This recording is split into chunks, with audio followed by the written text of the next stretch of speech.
Hello everyone. Uh, Welcome to problem solving session of classical motion of a single particle NPTEL course. Today we'll be solving some problems for the week 1 module which mostly covers Newtonian mechanics. So before I start, can any one of you please confirm if my screen is visible and I am properly audible? Sir, it is visible and you are audible. Thank you so much. So let us wait for a couple more minutes. If others want to join, then they can join.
Okay, so before we start,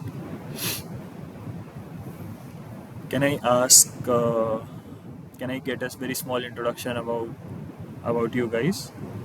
Like what degree are you pursuing? What course are you doing?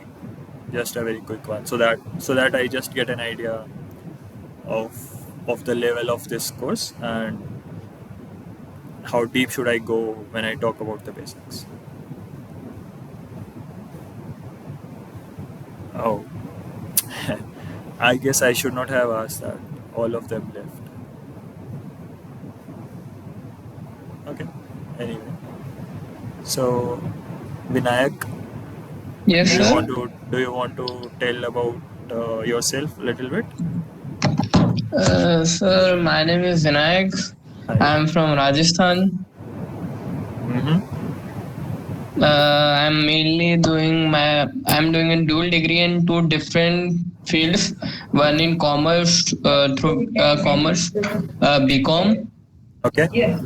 and the other is online degree from IIT Jodhpur Okay.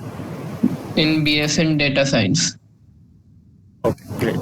So can I assume that you have basic knowledge of calculus, like differentiating, Yes, integrating? yes, sir. I have in 12th my subjects were physics, chemistry, maths, and accounts and economics. Okay. Great. Okay. So I guess it's just two of us now, but since it's Sir, already one question, sir. Usually there is this much less students in this live classes, or like today is the special case. sorry, can you repeat the question? Sir, usually there are only this much students in live classes, or like today is a special case. There are not much students. Yeah, there were four or five, but then when I asked to introduce, they left. I don't know.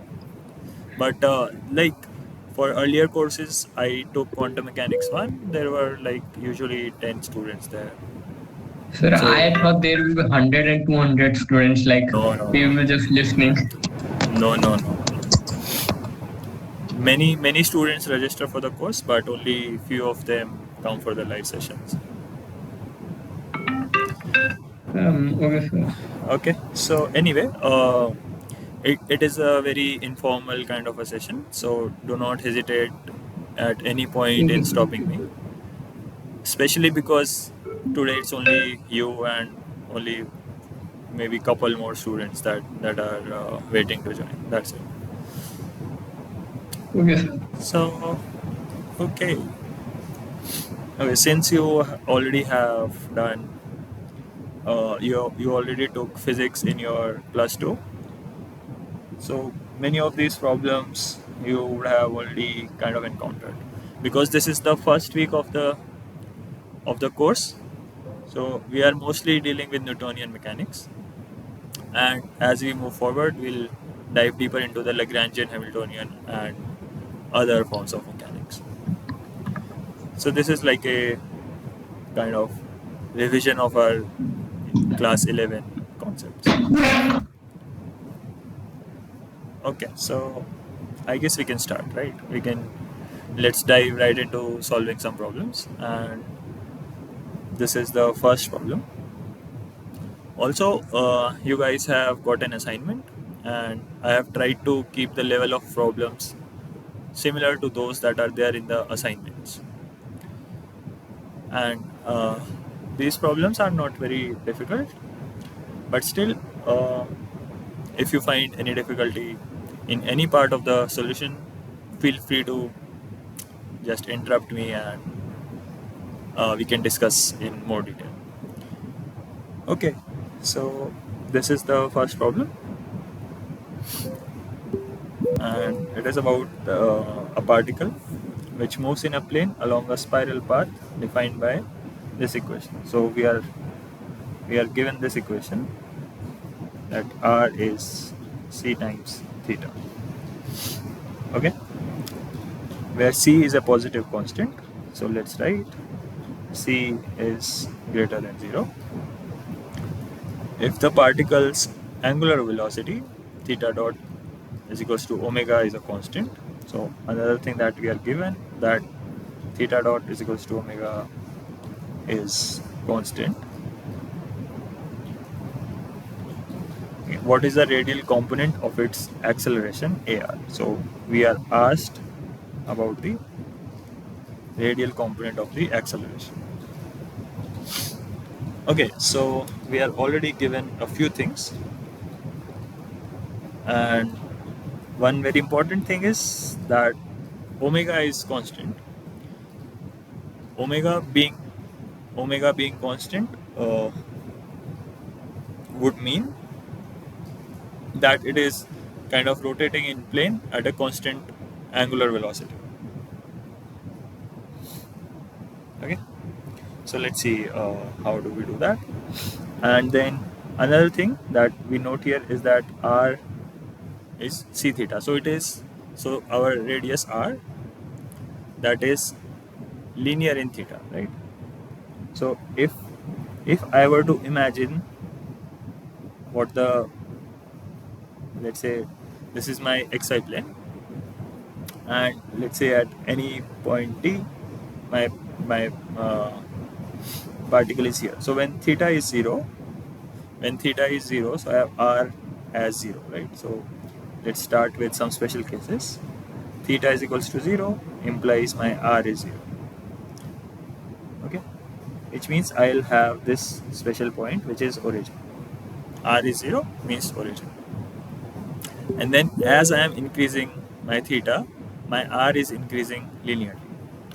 So what that will do is my r is increasing and my theta is increasing, and so I'll get something like this, right?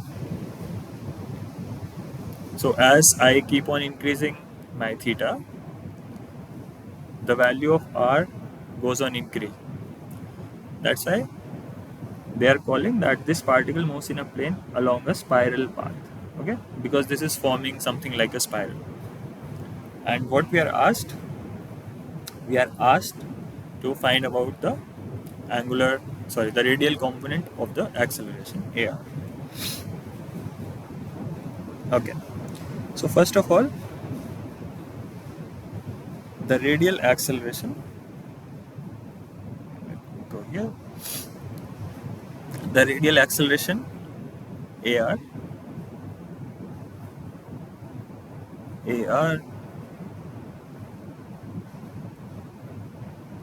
is given as minus r theta dot square, right?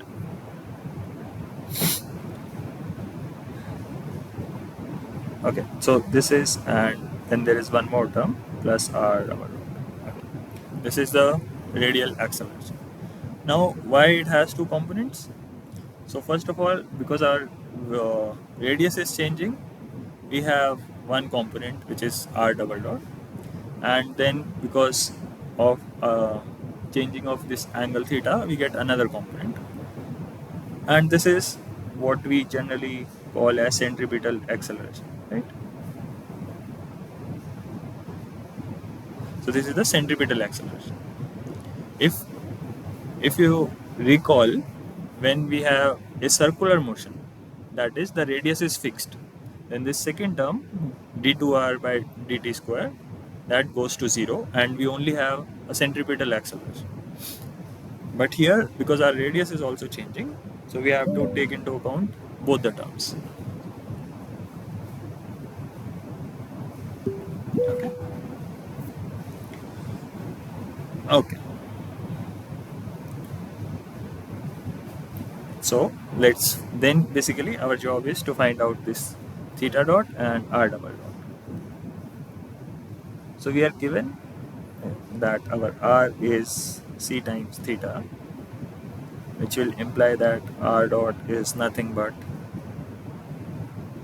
d by dt of c theta, which means this is, because c is a constant, it comes outside, and theta dot. Also we know that theta dot is a constant and it is omega, nothing but omega, c omega.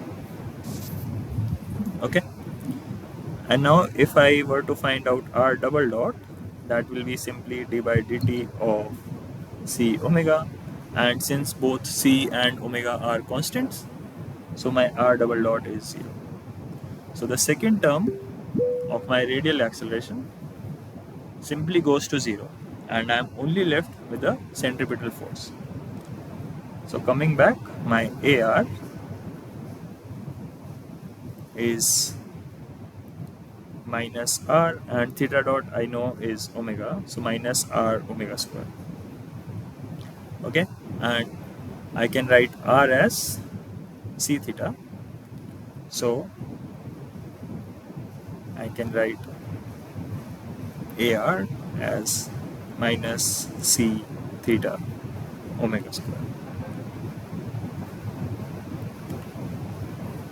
Okay, which means option B.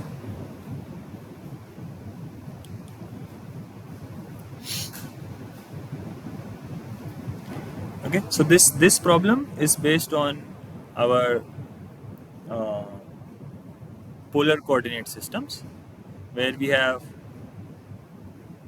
two variables r and theta, and when we have two variables r and theta, so we know that the radial acceleration is defined by this equation, and it has two components.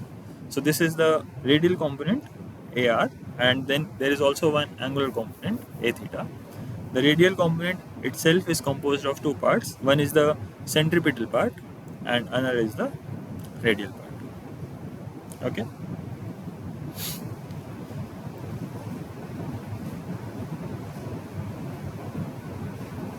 Okay, so if there are no doubts in this one, then we can move on to the next problem.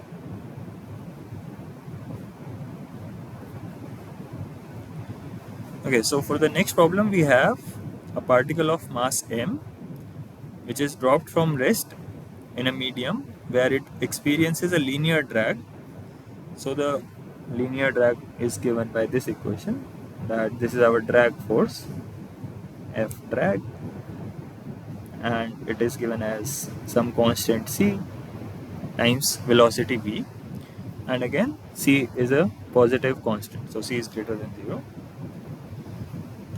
What is the magnitude of its terminal velocity?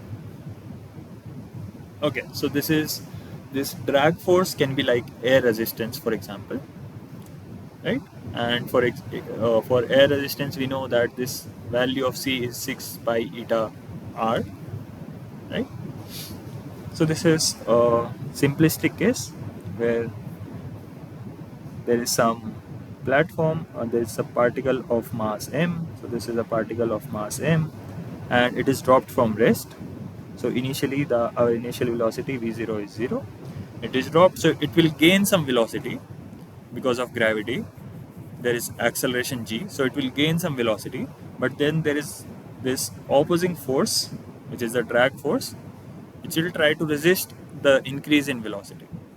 And finally there will come a point where there will be a steady state and the velocity will become a constant. That velocity is known as terminal velocity. Terminal velocity. Yes. Okay, so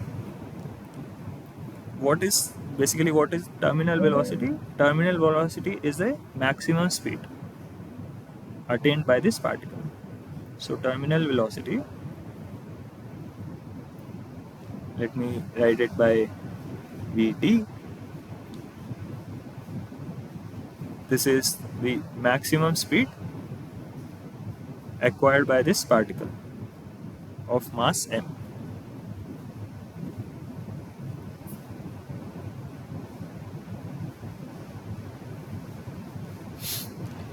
Okay. Now, because this is maximum speed, and after this point, the speed becomes a constant. The speed will no longer increase. So if the speed has become constant, we know that its acceleration is 0, right? Because v is not increasing with time, so my dvt by dt, which is my acceleration, this becomes 0 because vt is a constant. Okay, so using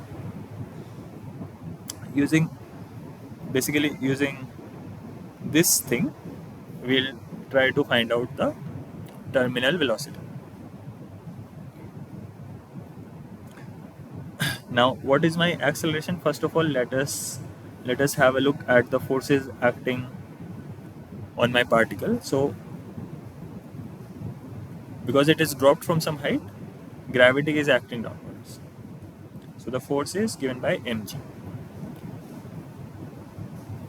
and because the velocity vector is pointing downwards, so my drag force, F drag, which is minus c times v, will act opposite, right? So my F drag will act opposite. Okay. So my net force, F net, is nothing but mg minus cv. Okay. And for the condition when terminal velocity is reached, I know my acceleration is 0, therefore my net force is 0. So F net when v is equals to vt, that is mg minus c times vt, we know that this is going to be 0. Okay. So from this equation we get mg is equals to c times vt, and this implies vt is equals to mg over c. Okay, which is option D.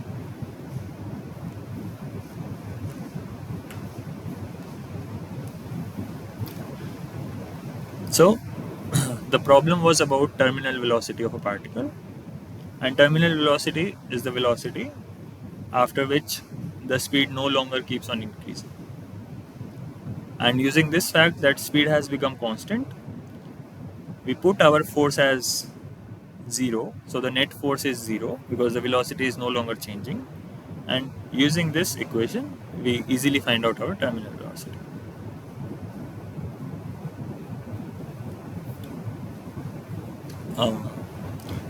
Also, feel free to interrupt me if you do not understand any part of the explanation. Okay. Okay, so if all is good, let's move on to the next problem. We are given a particle of mass m which moves in a central attractive potential. So we are given a potential, and the potential is u of r is minus k by r. Okay. The particle has a constant angular momentum L. So the angular momentum L is constant.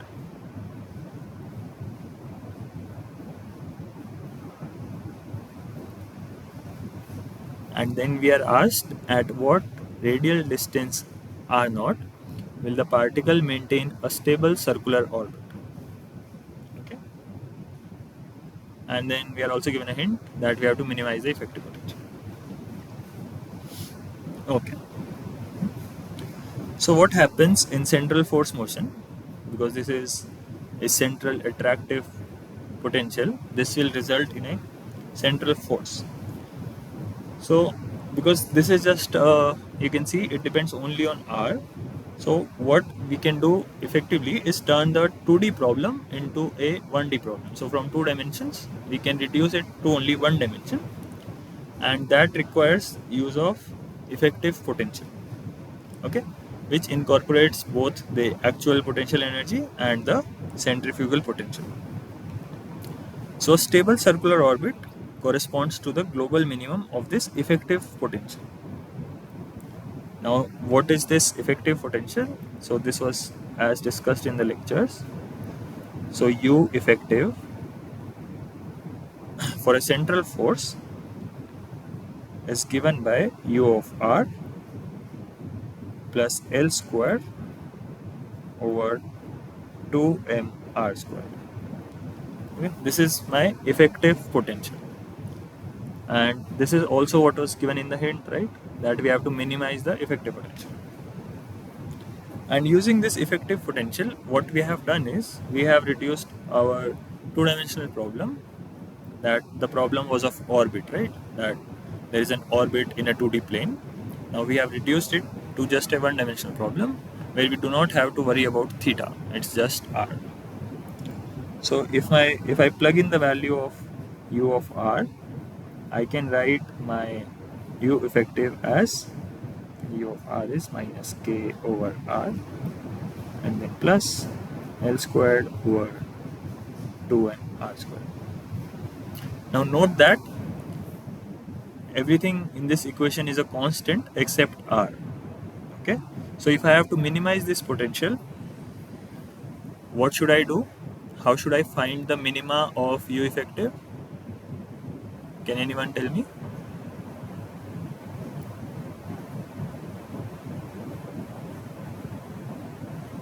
Sir, first order derivative. Yes. So what we do whenever we have to find a minima or a maxima of any given quantity, we take its first derivative and equate it to 0. Okay. So here also what I am going to do is I am going to do the derivative of effective potential with respect to r, right, and then equate it to 0. So let me first find out what the derivative is. So the first term will give me minus k, and here I have 1 upon r, so derivative of 1 upon r is minus 1 upon r square, and then plus L squared by 2m, and derivative of 1 upon r squared is minus 2 over r cube. Okay, so this becomes k over r squared and minus L squared over m r cube, because this 2 will cancel out this 2. Okay, now at some particular value of r, which is given as r0, so at r is equals to r0, this derivative becomes 0, right? And sorry, at r is equals to r0. Okay, so this derivative becomes 0, and that r0 corresponds to the minimum effective potential. So this implies k over r0 squared minus L squared over m r0 cube is 0. And now if I take r0 as a common factor, then I am left with k minus L over m r0 is equals to 0. So then I have three solutions, but only one practical solution. So my r0, which will come from this equation, is L over mk, and other two solutions are plus minus infinity, which will come from this first term, right? Okay, but since we are talking about a finite orbit of a moving particle, so we will not consider the infinite or the diverging solutions, and we'll focus only on the solution that is convergent. Okay, so L over nk, which means option D.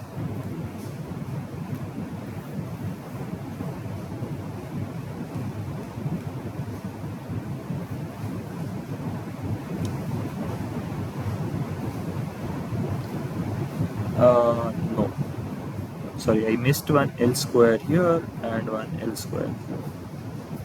So it should be option C.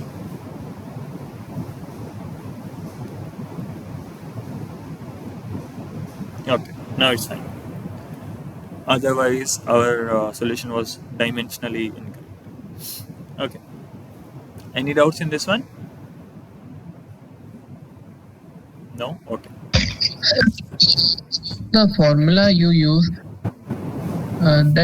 sir, what does the formula do, sir? You said it convert 2D into 1D. We are converting it. Yes.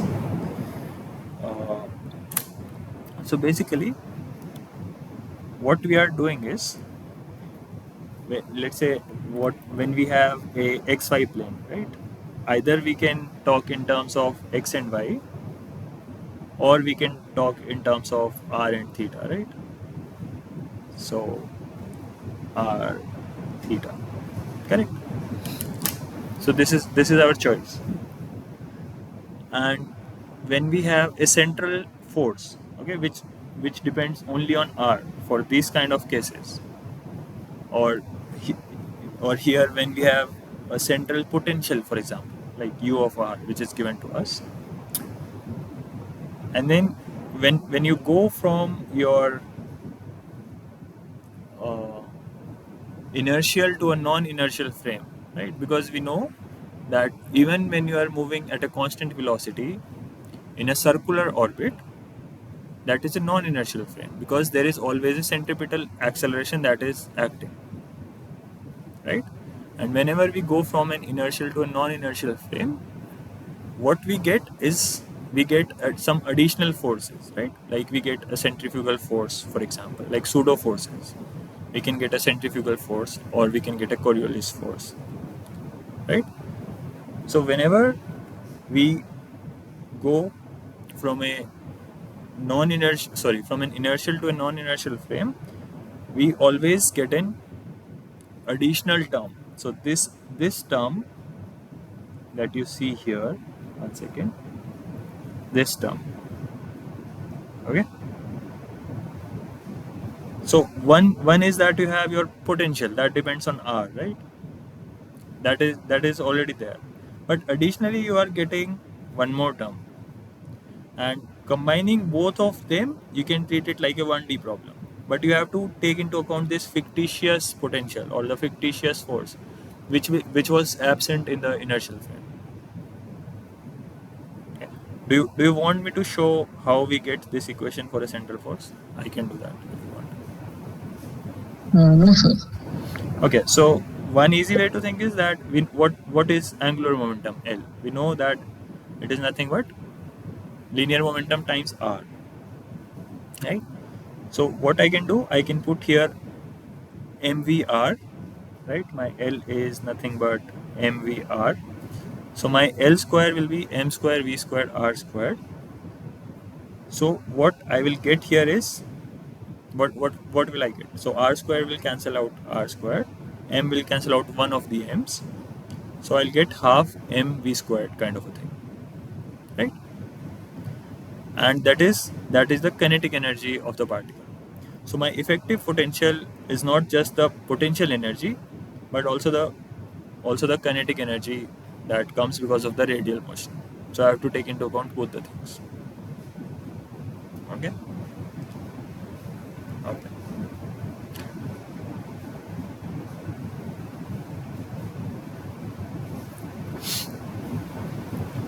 Okay. So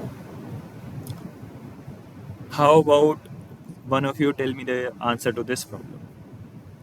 Okay. This does not require very detailed calculations or anything. It is just a it is just a question about a conservative force field.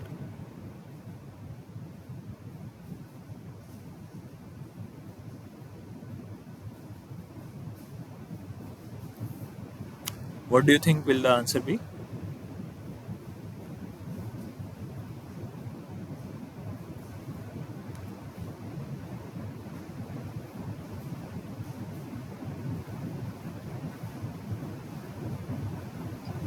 Sir, option D.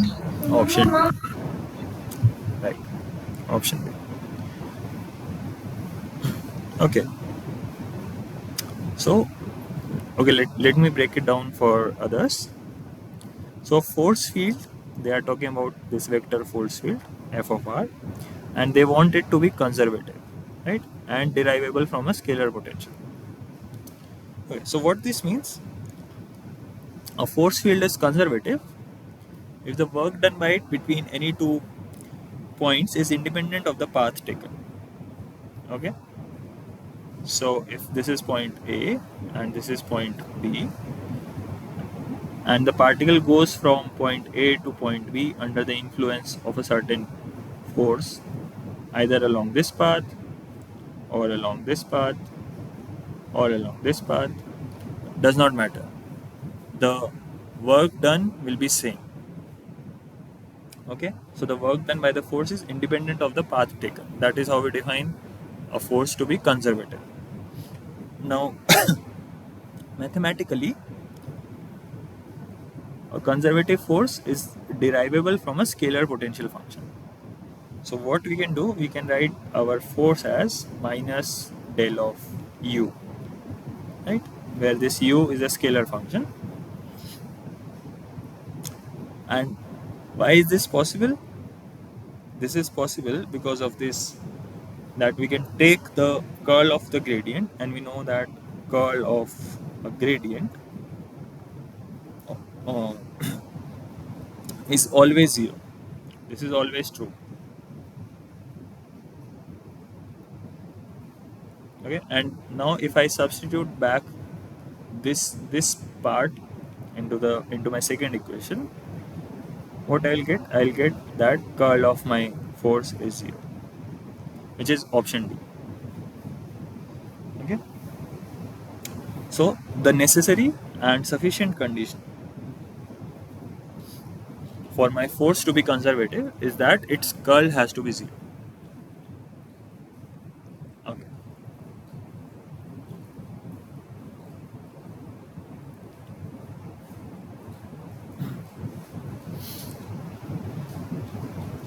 right. So let's do the next problem. The problem states that what is the total mechanical work. So we have to find total mechanical work done by the force field F. Our force is given to us. So let me write here that F is nothing but y times I plus x times j on a particle as it moves from the origin to the point 1 comma 1 along any path. Okay, so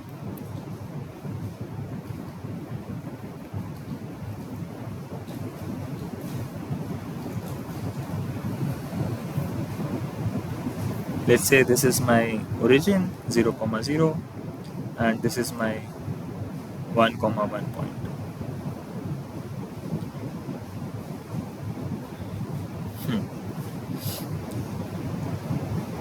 And the good thing is that we are asked to find out the work done along any path. So doesn't matter if I go straight there, or if I move along the x-axis first then go there, or if I move along the y-axis first and then go there. Okay, so I can have many paths. I can have this one, I can have this one, I can have this one, and many more, right? I can move in an arc, doesn't matter. Okay, so force is given to us, and we are asked that what will be the work done in going from this point A to this point B. So we know that the work the work W is F times dr, and I can write my force as y I cap plus x j cap, and this will be dot with. Now dr I can write as dx I cap plus dy j cap. Okay, now if I take the dot product, so my force will be y dx plus x dy, right? This is what I'll get because I dot j is 0.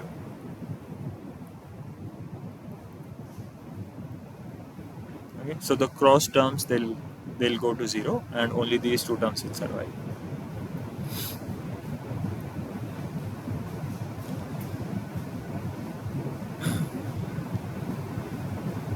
Okay, now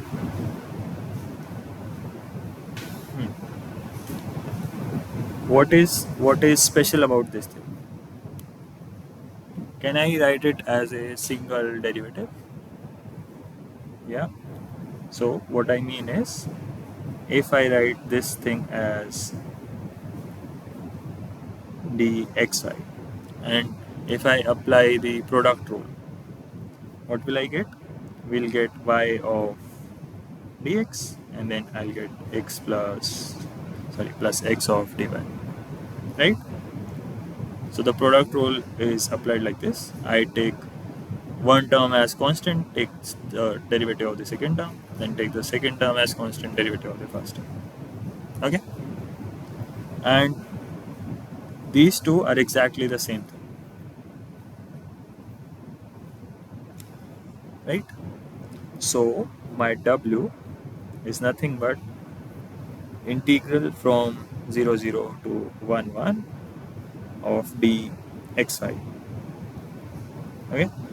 So basically I'm integrating the derivative part, so it just comes out to be xy starting from 0, comma 0, sorry,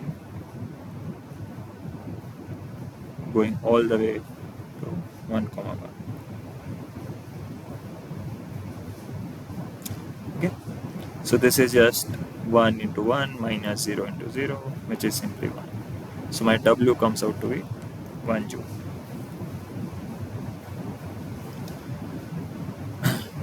Sir, here you dxy equals to y dx plus x dy. Sir, Yes, you used a property of differential equation here. yes.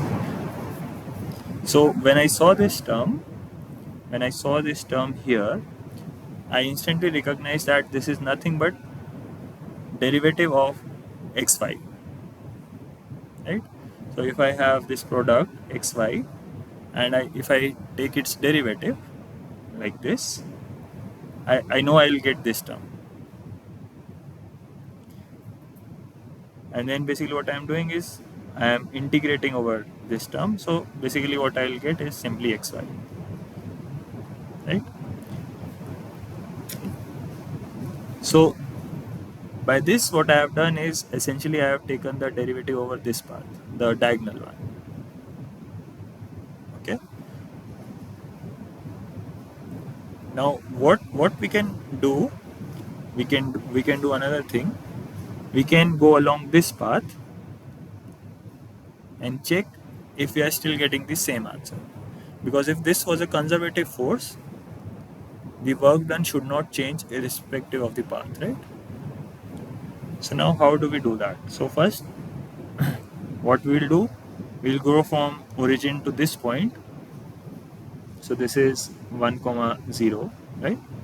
And let's say we'll call this as W1. So the work done will be W1. And then we'll go from 1, comma 0 to 1, comma 1. And we'll call this work done as W2. Okay? Okay. So when going from origin to 1, comma 0, so here at all values my y is 0, right? So along this line, okay, let me give them some. So let me call this as ABC. So along AB,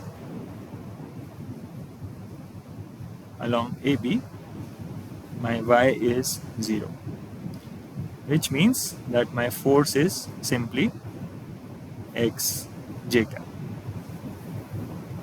Okay. So what will be my work here? Let me draw a line. So my W1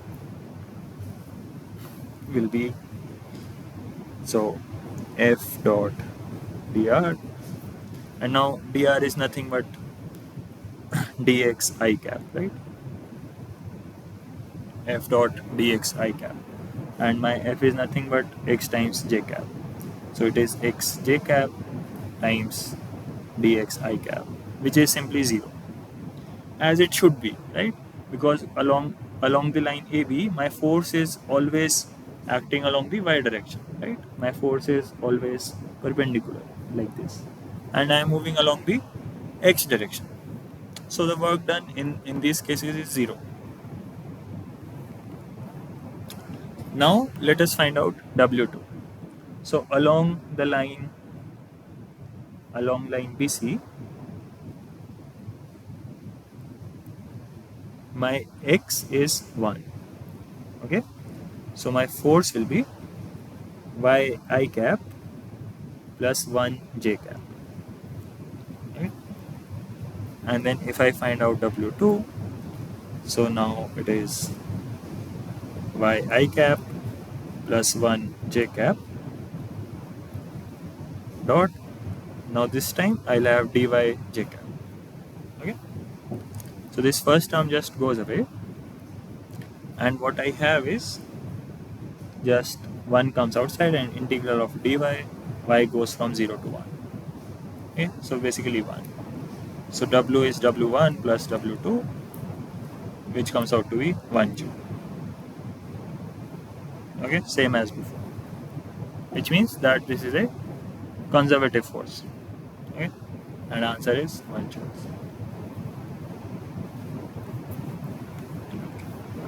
Any doubt in this one? All right. Okay. Okay.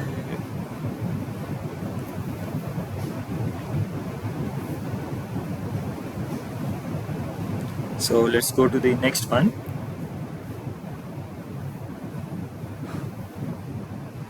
So the problem states that we have a particle which moves under the influence of a force field given by this equation. So let's write out the force field.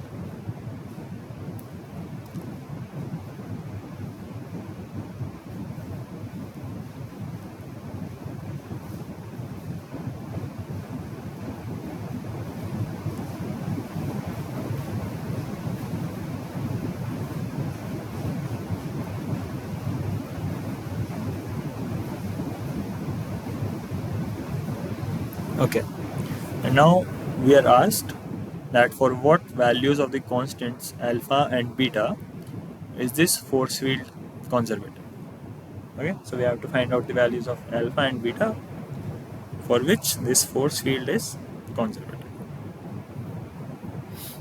Okay, so earlier we had one problem where we defined the necessary condition for the force field to be conservative. What was that? What was that equation?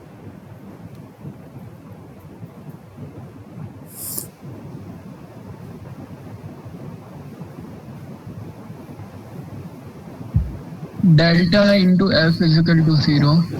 Yes. So we generally call it as curl of F. Okay, we call it as curl of F is 0. Okay, and now what we are going to do is we are going to find out this curl. So do you know how to take curl of a vector? Yes, no? No, sir. Okay. Do you know how to uh, solve a determinant? Yes, sir. Okay. So a curl is nothing but a determinant. So let me write it out. So this del cross F.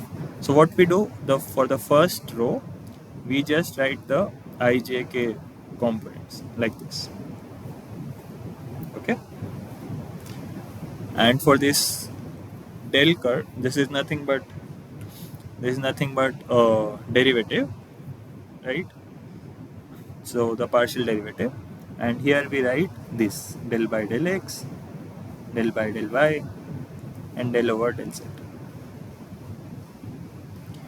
And finally we write the f components or the vector. So this thing remains the same. Whenever we want to take the curl, these two rows will remain the same. I will have ijk here, del over del x, del over del y, del over del z. Okay, and for the last row I'll put the ijk components of my force or any vector that I want to take the curl of.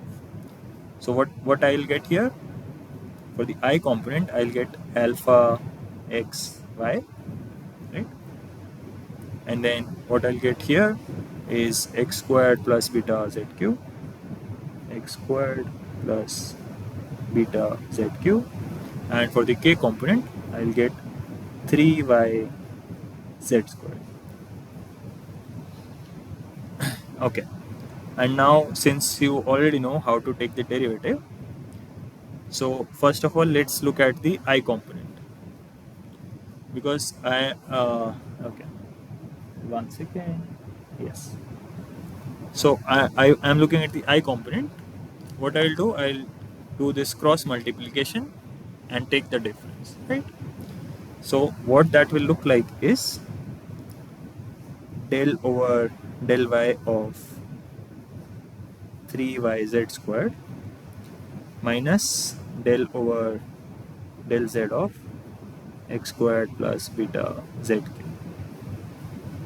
Okay, this will give me the I component, right? And similarly, okay, so let us solve this thing. So what is this going to give me? Hmm. If I take y derivative, this just gives me, okay, let's take I cap, or let me write this. Let me write I component is this one. Okay, so this gives me, because this is a partial derivative, so I'll consider x, z, other things as constant, and I'll only differentiate with respect to y. This will give me 3z squared. Okay, and now I want to take derivative with respect to z here.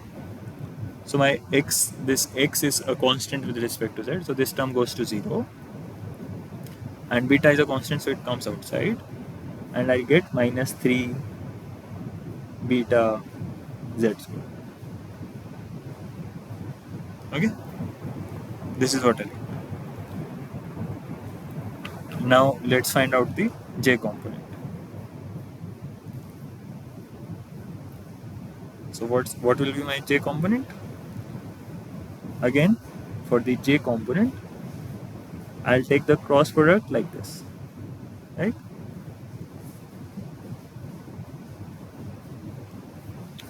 So firstly, I will have del over del z here, and alpha xy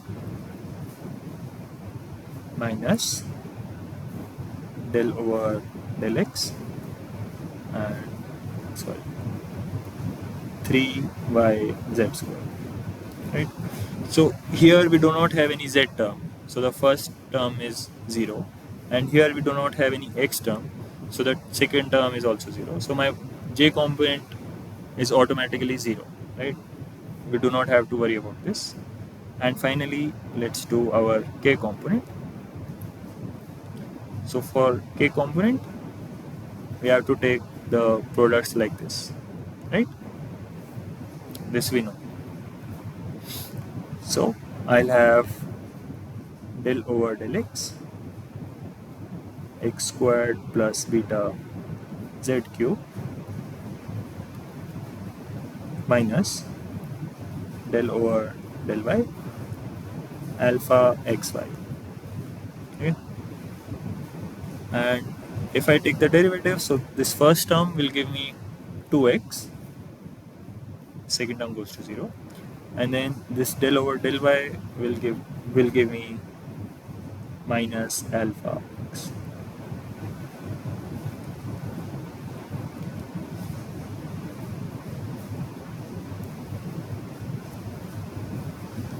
Okay, so now from our curl equation that this del cross f has to be 0, which means that this determinant has to be 0, would imply that all these three individual components, they must be 0. Only then this condition is satisfied, right? So now setting these individual components to 0 will give us 3z squared is equals to 3 beta z, and 2x is equals to alpha x. So from these two equations, what we'll get? We'll get beta as 1 and alpha as 2. We'll get this.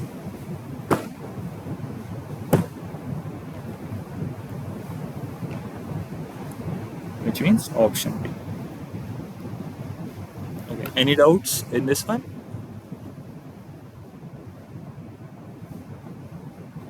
No? Sir, what is the what is curl? What are we are just curl is just determinate of the force field we are given, or what is the definition of the curl? Okay, so uh, in our mathematics, when we are studying in our plus 2, right? So what we do, we generally consider calculus of a single variable, okay, where our variable is only either time, right, or only either x, right, 1D motion. We never consider multivariable calculus, okay. But in reality, our space that we live in is not a single dimension but a three-dimensional space. So there there are many ways of differentiating these things, okay. So one is, so this one is called a curl. Then there is also something known as a gradient, and there is also something known as the divergence.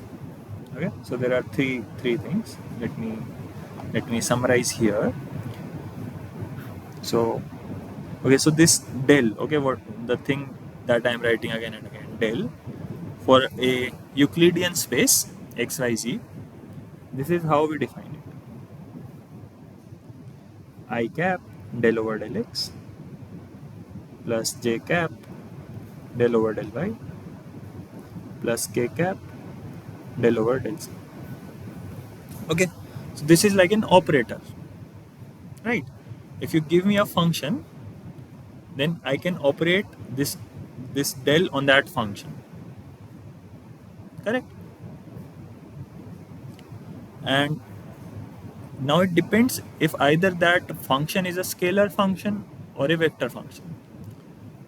So if it is a scalar function, let's say potential energy, right, phi, for example. So what I can do, I can just take the derivative phi here. So phi, and here this phi is nothing but function of x, y, and z. So to give you a real life example, this phi can be temperature in your room, right? Let's say in your room there is a wall, okay? This is your room, and on this wall, what you have done, you have mounted one air conditioner. So the temperature throughout the room is not same, right? Near the air conditioner, it is much cooler, and if you go to the other corner, it's little hotter. So your temperature is changing as a function of x, y, and z, correct? Now, if you want to find the rate of change of that temperature as you move from one point in space to other point in space, that is given by this quantity. That is why it is called gradient. Okay. So this is how you define a gradient. That it is similar to speed, right? It is similar to speed. Speed tells you how fast the thing is moving. So that is with respect to time, and this is with respect to your x, y, and z.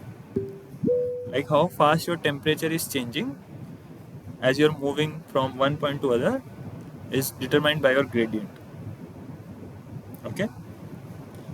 And because this was a scalar function, there is only one way to differentiate it. Okay, you just put it here. But we know that if it is a vector function, that we can either do a scalar product or we can do a vector product. So the scalar product, okay, let us take force for example. Okay, I can do this thing. Okay, and now this force will also have three components. So this thing will operate on fx I cap plus fy j cap plus fz k cap. Okay, so this I and I term will go together because we are now we are taking the dot product. Okay, now we are taking the dot product. So essentially, how I can write it as, I can write this as del of fx, del of fy, del of fz. So only the x component of the force is differentiated, and here only the y component of the force is differentiated with respect to y, and here only the z component of the force is differentiated with respect to z. So this is one way. Now what I can do, I can also take the cross product. Okay, let me write down this thing again.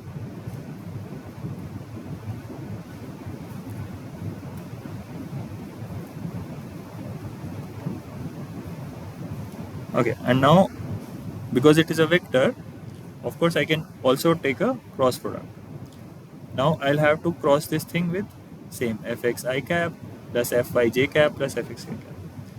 And whenever we want to take a cross product, then basically we have to form a matrix. Correct? This is how we, in general, how we take a cross product. Okay? So that is why this curl, this quantity is called curl, and this essentially tells you how much your force is curling kind of in your three-dimensional space as you're moving from one point to another. Okay, so for example, if you have a force field like this, which is just radial, and there are no curls to it, so its curl will be zero. Okay, so the curl of a radial field is zero, and that's why uh, and that's why radial force is a conservative force. Okay, that will come, we'll discuss sometimes later. But yeah, that is it. Similarly, if you take a linear force, or let's say we take gravity. Okay, we take gravity. Everything is pulling down. It is constant, not changing with your space anything. So you can see there are no curls around it. So its curl of this thing is going to be zero. Okay, again this is conservative force.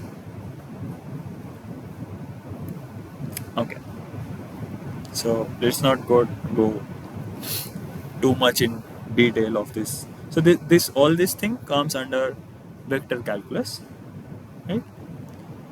And there is a beautiful book called Grad Dive, Curl, and all that. Okay, this is the title of the book. So gradient, divergence, curl, and all that. It's a very small book. So grand dive. Okay.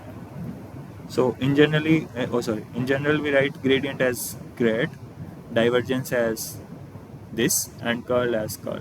So gradient, divergence, curl, like that. So in this book, it is a very small book, and it is mostly based on electrostatics. Okay, because this vector calculus is heavily used in electrostatics, but it gives very beautiful physical intuition of what these things mean.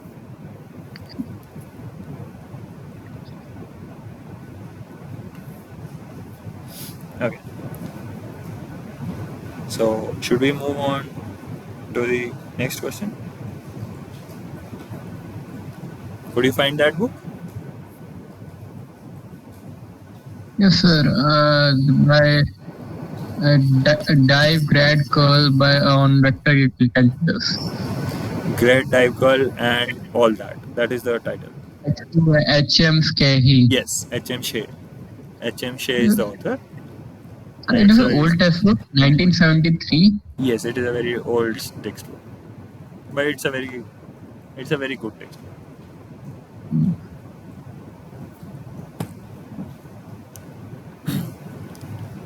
Okay, moving on. We are given a particle of mass m, which moves in one dimensional along the x-axis, subject to a resistive drag force. Okay. Again, we have a resistive drag force, and the particle is moving along the x-axis. This time, notice that the drag force is quadratic with velocity. Earlier it was linear in velocity. If its initial velocity is v naught at x is equals to 0, what is its velocity v as a function of its position x.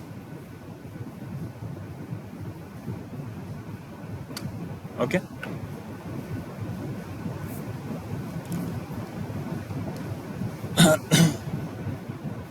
Okay, so let's do this. So we are given the drag force. Let me write F drag. This is a function of our velocity. I'm not writing vector because we are dealing only along the x-axis, so not writing the vector notation. And this is minus k v squared. K is a positive constant, so k greater than 0. Other thing that is given to us is that v naught is its initial velocity. Okay, so v at x is equals to 0 is v naught. So if I were to draw my x-axis like this, and let's say this is the 0 of my x-axis, my particle is here, it is moving in this direction, starting with a velocity v naught, right? And as it is moving forward, the drag force that is acting on it is increasing quadratically with v, right? So it is increasing quadratically. So as I keep on moving forward, the drag force keeps on increasing. And then what I have to do, as a function of x, I have to tell how my velocity is changing, right? I have to plot this v as a function of x. Okay, so to find velocity as a function of position, we use the chain rule. Okay, I don't remember if we used to do this in school. I think we did. So what we can do is we can completely eliminate time from here. We know that our acceleration is given as dv by dt. But since we do not want the time dependence, rather we want the position dependence. So what we can do is we can write this thing as dv over dx and then dv over dx and dx over dt. Okay, this is the chain rule. And now this second term is nothing but velocity v. So finally I can write this thing as v dv over dx. This is my acceleration. And now in this equation I have successfully got rid of this dt. Okay, now there is only one force that is acting on my particle, so I can apply Newton's second law, and by Newton's second law I will get mass times acceleration is net force, which is nothing but minus k v squared. Okay, and substituting for a, I can write mv dv over dx is nothing but minus k v squared.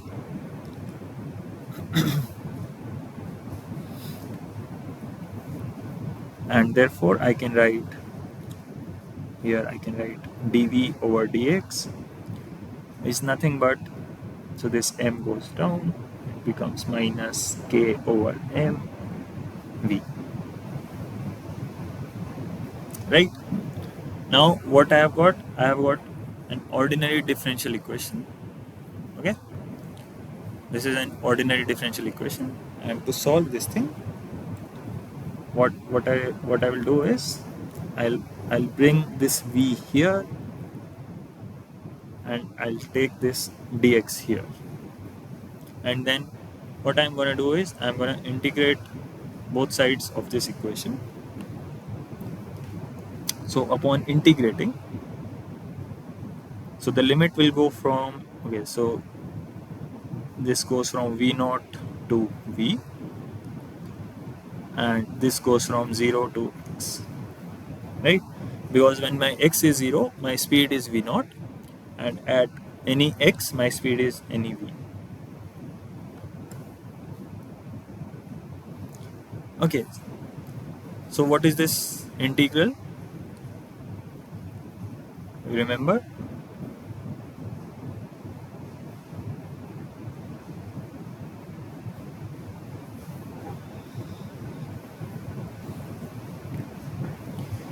Okay. So this is the logarithmic function, right? This is log v. ln v minus ln v naught is nothing but minus k over m, and then this is x. Okay. So this I can write as log of v over v naught is minus kx by m, and then if I take exponential on both sides, I will get v over v naught as exponential minus kx over m, which implies that my velocity v is v naught e to the power minus kx by m.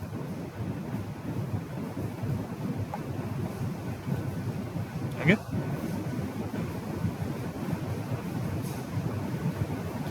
Which means option B. So what does this tell us? This tells us that if we have a quadratically varying drag force, then we see an exponentially decaying velocity as a function of x. Okay.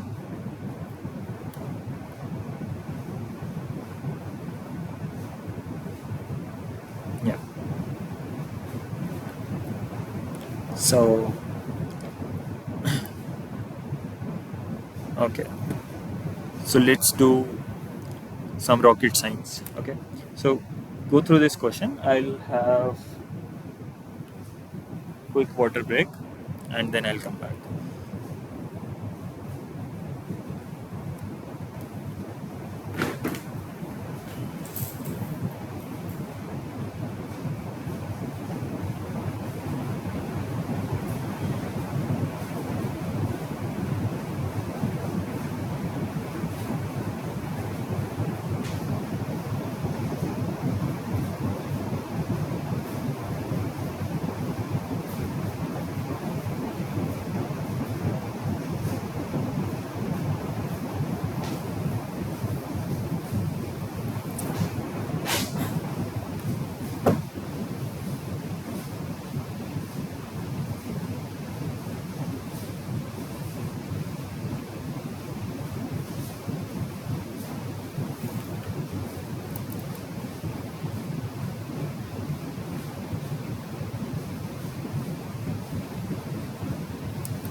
Okay. So I'm back. Uh, let's look at let's look at our next problem.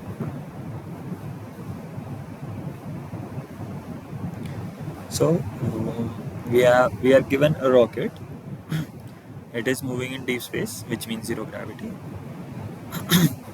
and it ejects exhaust gases at a constant relative velocity v exhaust at a burn rate of m dot is equals to minus k. Okay, so let's break it down step by step. First of all, there is no gravity. Okay, there is no gravity, and there is a rocket. Let me draw a rocket. Let's say this is our rocket,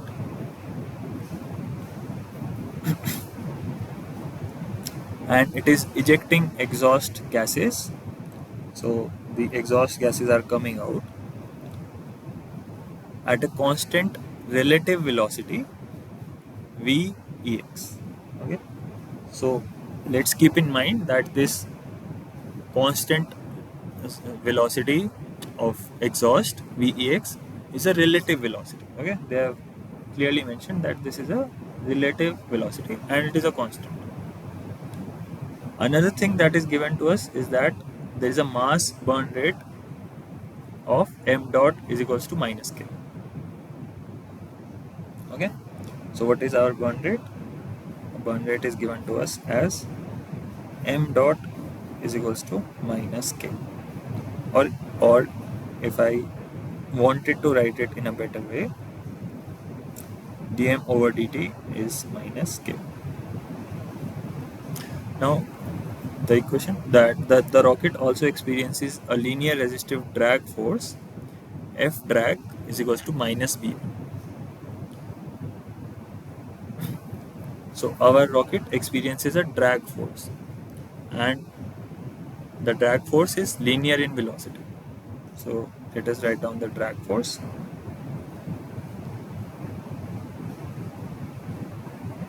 F drag is minus b. Okay. Now the question is that which differential equation governs the rocket speed v as a function of time if its mass at t is equals to 0 is m. Okay. And finally the thing that is given to us is that m at t is equals to 0 is m. Okay.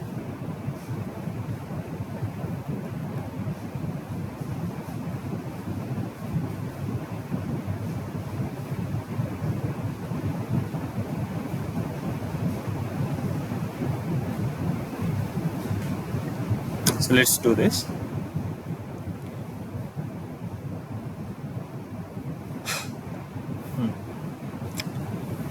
So first of all, this is a variable mass problem because the mass is changing with time, and the general solution of this system is this equation: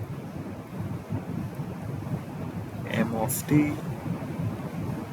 dv by dt sum of f external plus f of thrust.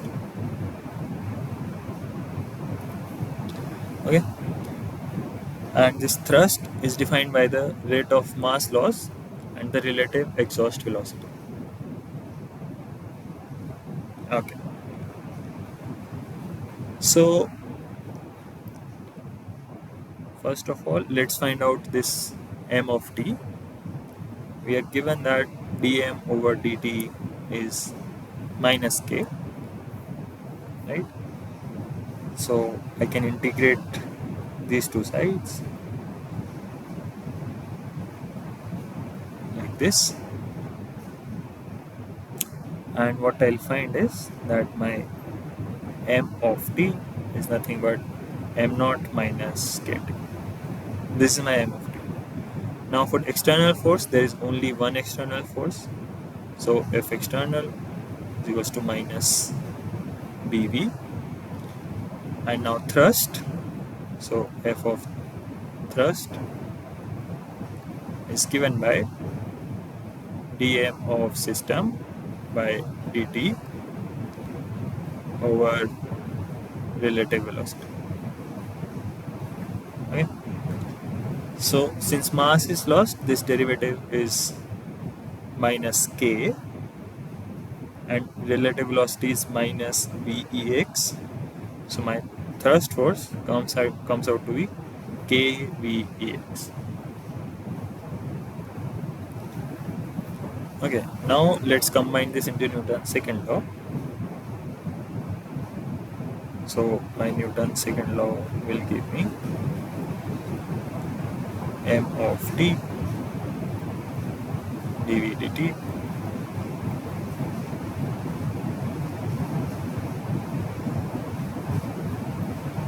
minus bv plus kvex. Okay, and this implies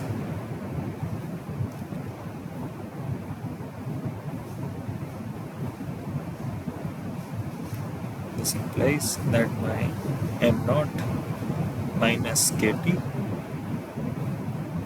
dv dt is nothing but k b ex minus b,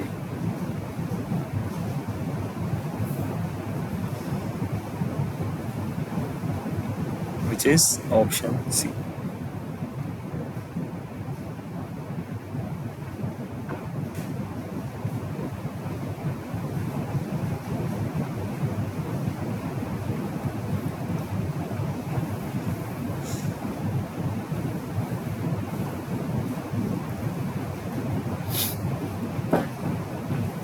Okay, so let's do another problem, and here now we have a parabolic path. So we have a 2D parabolic path. A particle moves along a 2D parabolic path under the action of the force field, this thing. What is the total work W? What is the total work W done by the force on the particle along this trajectory?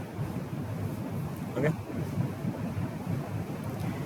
So we know work is calculated by a line integral. So before evaluating it, let us check if the force field is conservative by looking for an exact differential. So let me write down my force field. So my force field F is 3x squared by I cap plus x cube j cap. Okay.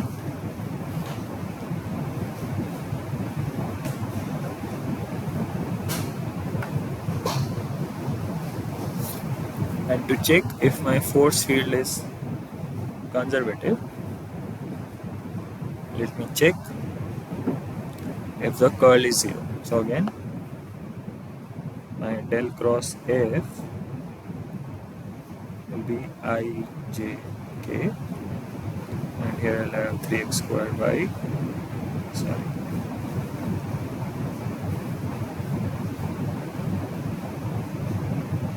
del over del x, del over del y, del over del z, and here 3x squared by x cube 0. So the I component is 0, the j component is also 0, and the k component is 3x squared minus 3x squared, which is also 0. So my del cross F is 0, which means that my force is conservative. Now whenever the force is conservative, this means that I can write this force as some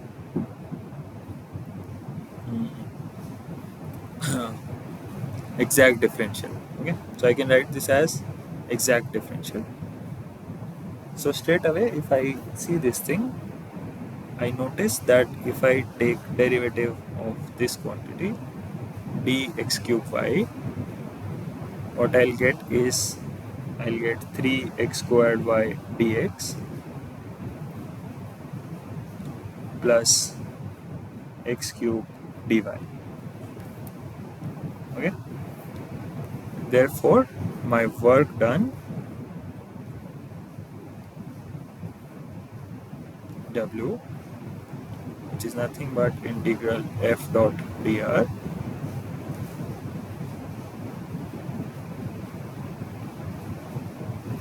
it becomes 3x squared y dx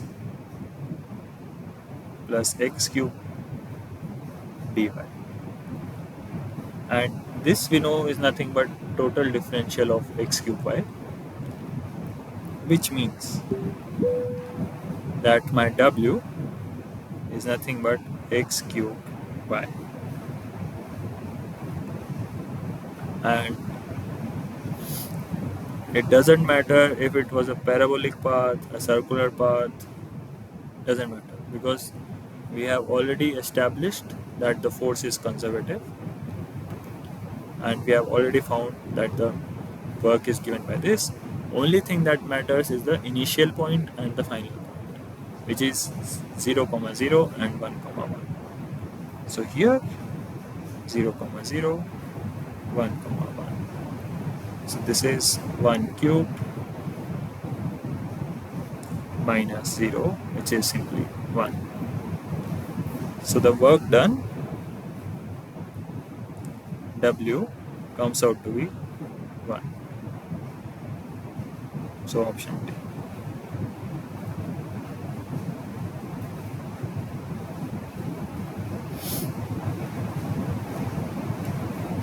Okay.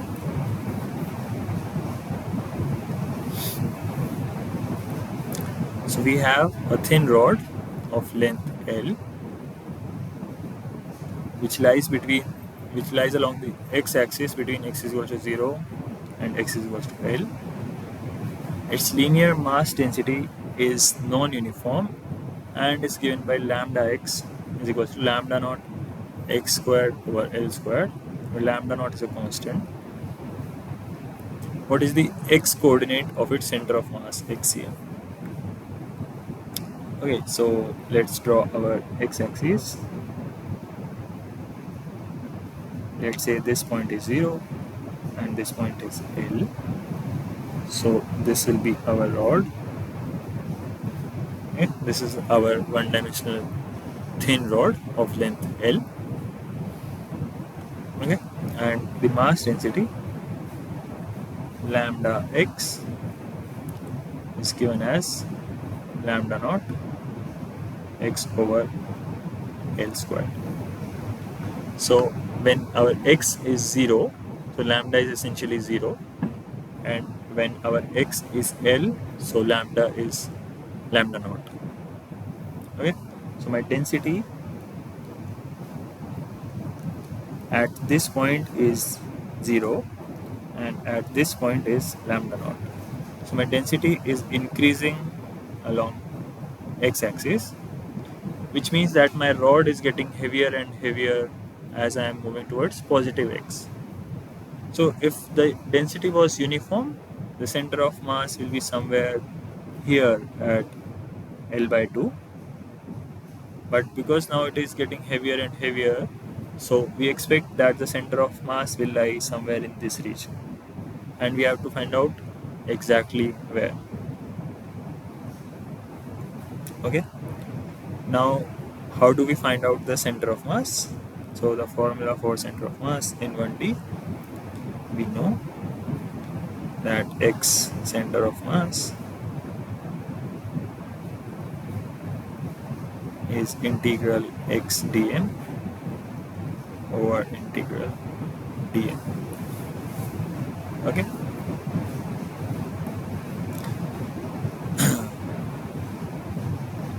And dm is basically lambda x dx. Okay, so let's find out the center of mass.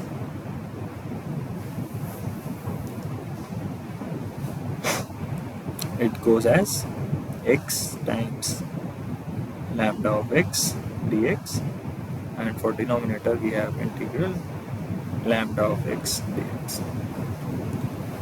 Okay, so first of all, let's calculate the denominator. Denominator is nothing but the total mass of the rod, which is given by lambda x dx, and we can substitute the value of lambda x. We know that it is lambda naught x square over L square. So lambda naught over L square comes outside, and we have integral of x squared dx. X goes from 0 to L.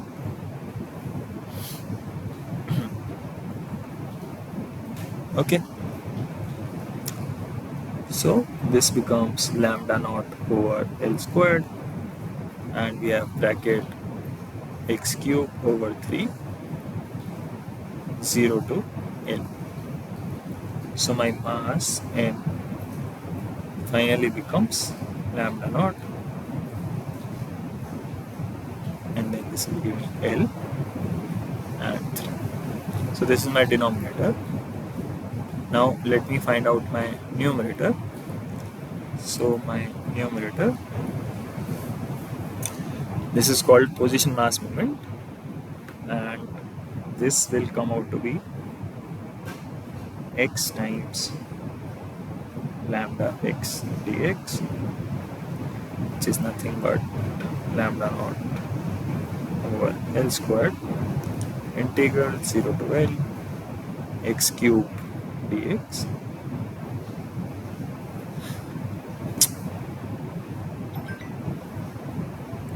Okay, so this becomes lambda naught over L squared bracket x to the power 4 over 4 0 to L, which is nothing but lambda naught L squared over 4. So my x center of mass will be numerator over denominator, this thing over this thing. So this L and lambda naught will cancel out. So this means it is 3L over 4.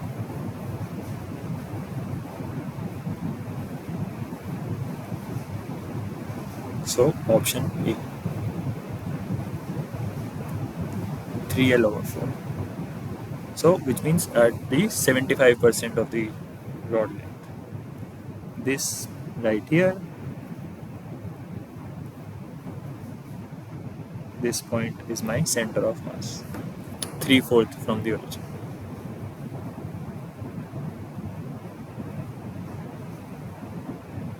Okay, let's go to the next one.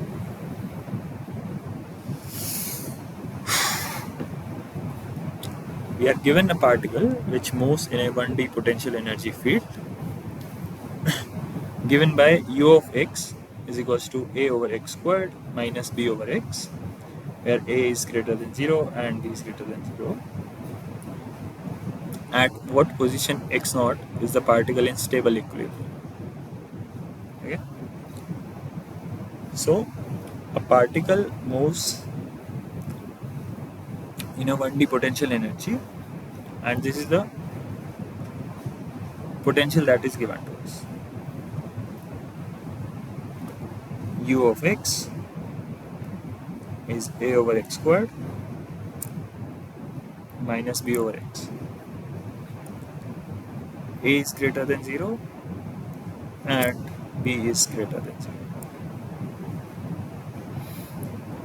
What the question asks is to find the position x0 where the particle is in stable equilibrium. So the equilibrium point occurs when the net force is 0. So this basically means F net is equals to 0. That is called stable equilibrium.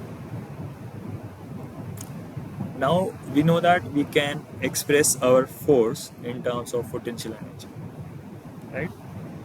We know that our force F is generally given as minus del of U, right? So F being 0 would imply that my del of my potential energy is 0. Del U is 0. And since it is only a one-dimensional problem, I can write du over dx is equals to 0. Okay, so for the equilibrium, the condition is my net force is 0, and that would imply that the derivative of my potential energy with respect to x is 0. Okay, now focus on this word stable. So the stable equilibrium means that the potential energy must be a local minimum and not a local maximum, because this first derivative, equating the first derivative to 0, can give us both a maxima and a minimum. So for the equilibrium to be stable, we need a local minimum, and we know that the condition for a minimum is that the second derivative has to be positive. Okay, so the second derivative has to be greater than 0.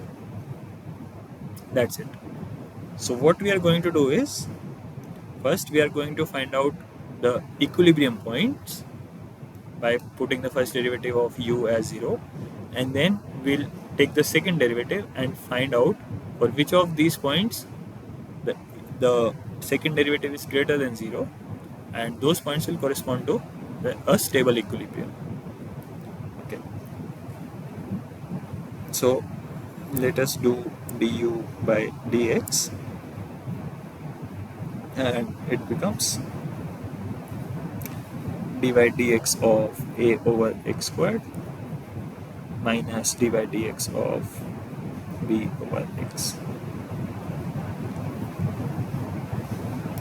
Okay, so this becomes minus 2a over x cubed, and minus minus becomes plus b over x squared.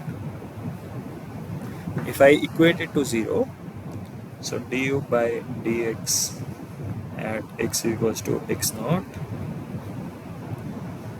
Okay, so du by dx is equals to 0 implies minus 2a over x cubed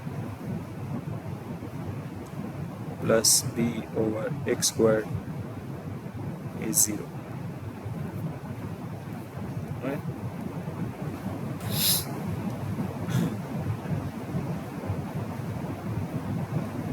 So we get 1 over x squared. Let's take outside,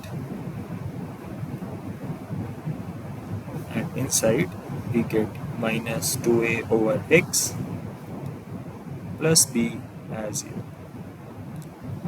So what all solutions do we get for x naught?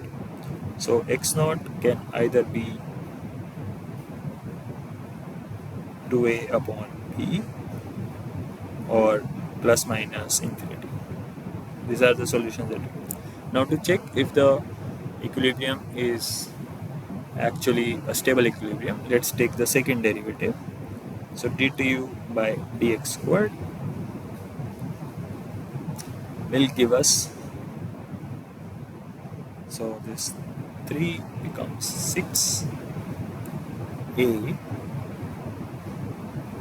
over x to the 4, and this becomes minus 2b over x cube. Now evaluating this at x naught, so d2u by dx squared at x naught, this should come out to be positive.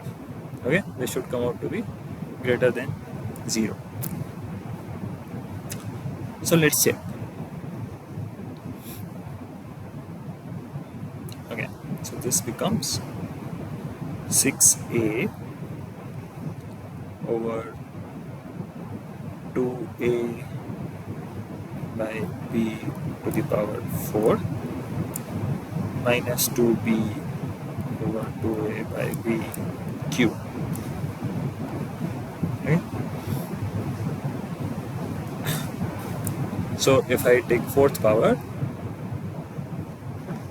this will become 6ab to the power 4, and 4 square is 16, 16a to the power 4 minus 2b to the power 4 again, and 2 cube is 8a cube. Okay, so this becomes 8, and this becomes 3, and this becomes a cube. So the denominator is same, 8a cube, and what I get is d2u over dx squared evaluated at x naught will give me 3b4 minus 2b4 over 8a cube, which is nothing but b4 over 8a cube. And notice that it is given that both a and b are positive, which means that this is greater than 0.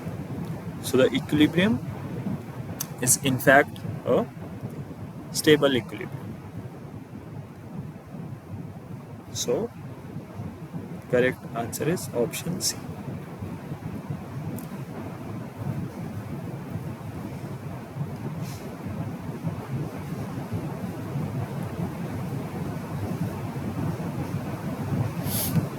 Okay,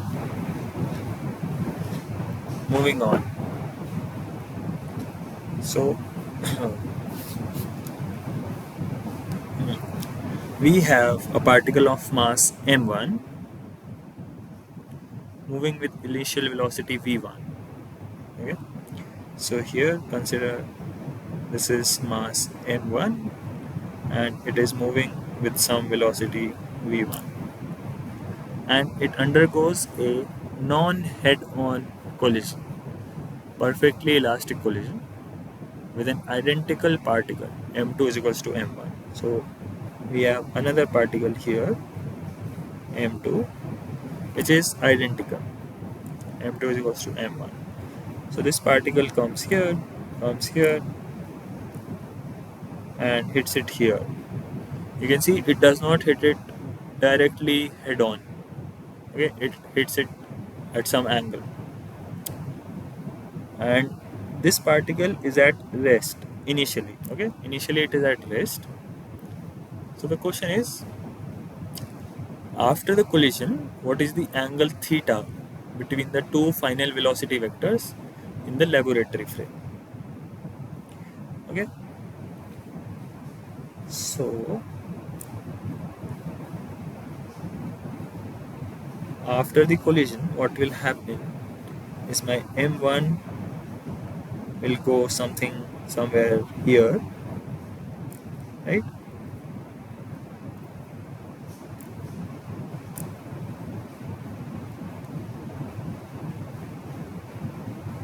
And my m2 will go somewhere here.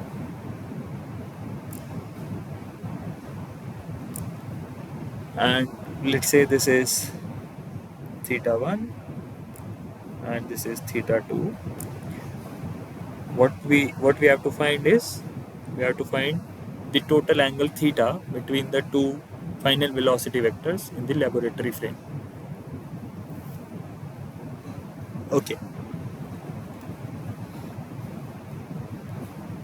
so in a non-head-on perfectly elastic collision, what will happen is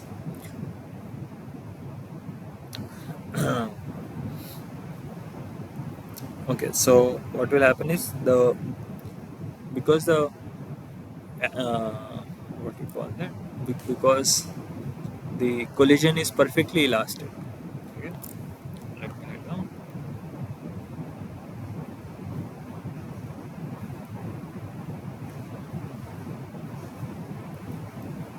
So this implies that my energy, the total energy, is conserved. Okay, and anyway, because there is no net force acting on the system, okay, no net force,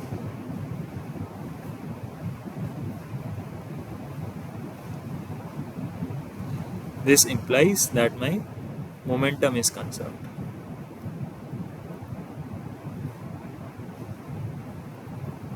And now we'll utilize both of these things, okay, and find out our total angle theta. So other thing that is given to us is that both the particles are identical, m1 is equals to m2 is equals to m. So when we apply conservation of momentum, so initial momentum was mv1, right, and let's say it goes here with v1 prime and this goes down with v2 prime, and this is 0, so the velocity of the second was 0. Now this has to be equals to v1 prime plus m v2 prime. So the m's will cancel out, and what we will get is that this v1 has to be equals to v1 prime plus v2 prime. Okay? Where this where v1 prime and v2 prime are final velocities of m1 and m2.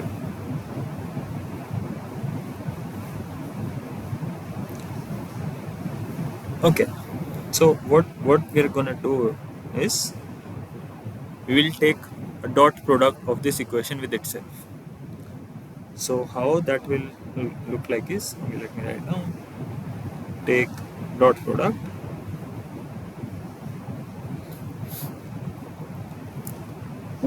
sorry of equation 1 with itself.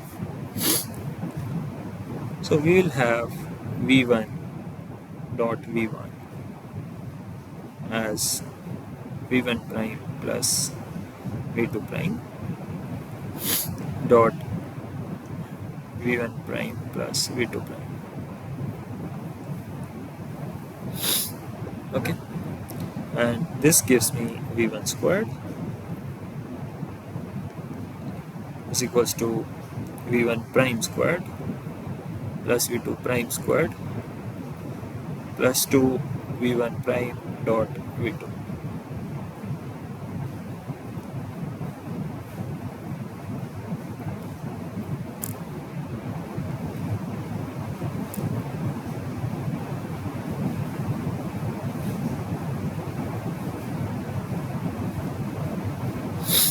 Okay, now let us apply conservation of energy. Okay. From conservation of energy we get half m v1 squared plus half m. So the particle 2 was at rest, so the velocity is 0. Now this is equals to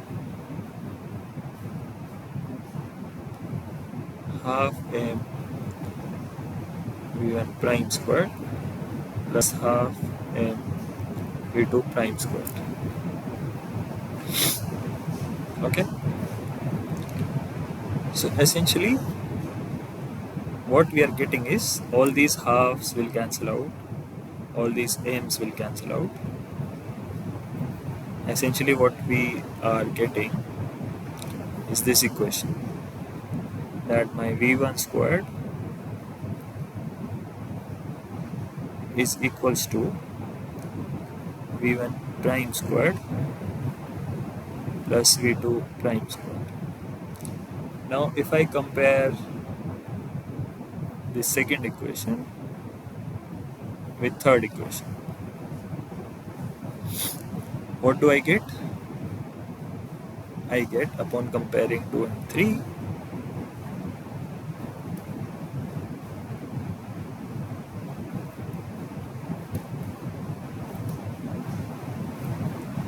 I can say that this term 2 v1 dot v2 prime, that this term must go to 0, right? Because if we look at this, we have v1 square on the left hand side, so the right hand side should be equal. Now on the right hand sides, the first term cancels out, the second term also cancels out, therefore this third term must be 0, and that is what we have written here. Now if this has to be 0, we can expand this dot product and we can write that this v1 prime multiplied by v2 prime times cos theta, which is the angle between them, this has to be 0, right? And for we know that this v1 and v2 are non-zero because a collision has happened, right? And they cannot come to rest. So this implies that this cos theta must be 0. Okay? And therefore theta has to be 90 degrees, or theta is equals to pi by 2, okay, which matches with option B.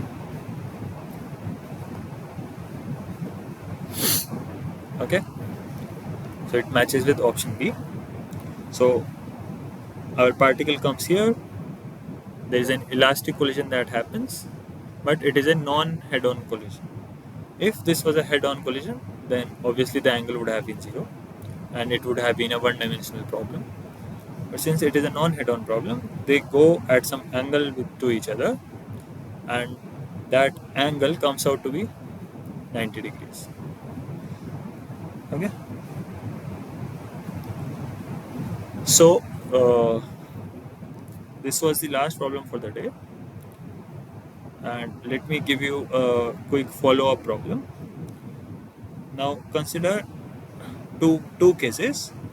One case is the perfectly elastic collision in one dimension, that this particle m2 is at rest, m1, which has the same mass, comes and hits it, and this is a elastic collision but a head-on collision. Then what will be the velocities of m1 and v1 after the collision has happened? And then for the 1D, you can also find out what happens in a perfectly inelastic collision. Okay, so a perfectly inelastic collision, perfectly inelastic collision. This is a collision where your m1 is coming with a velocity v1 and your m2 is at rest. Okay, so it comes, it hits, and then after collision, your m1 and m2 are stick, they completely stick to each other, so your total mass becomes m1 plus m2, and then you have to find out what will be the velocity v of these two particles. Okay, so they'll move with the same velocity v, and you have to find out what will be the velocity v. And then you can, what you can do, you can consider a special case where your m1 and m2 are identical particles, that is they have a same mass. Okay, so again you can apply conservation of momentum. Note that whenever you have an inelastic collision or a perfectly inelastic collision, you cannot apply conservation of energy, because in these collisions some energy is always lost, either in terms of heat or sound. Okay, so do not apply conservation of energy, rather apply conservation of momentum, because irrespective of whether energy is lost in terms of heat or sound, does not matter, as long as there is no net force acting on the system, we know that our momentum will always be conserved. And in this case also, there is no net force acting on the system, so we can still apply conservation of momentum. Okay, so with this, let me end today's session. If you want to ask any question, feel free to unmute your mic and ask me. Uh, Otherwise, we'll meet next week, Saturday, 4 to 6, same time. I hope I hope I'll see you next week. Okay.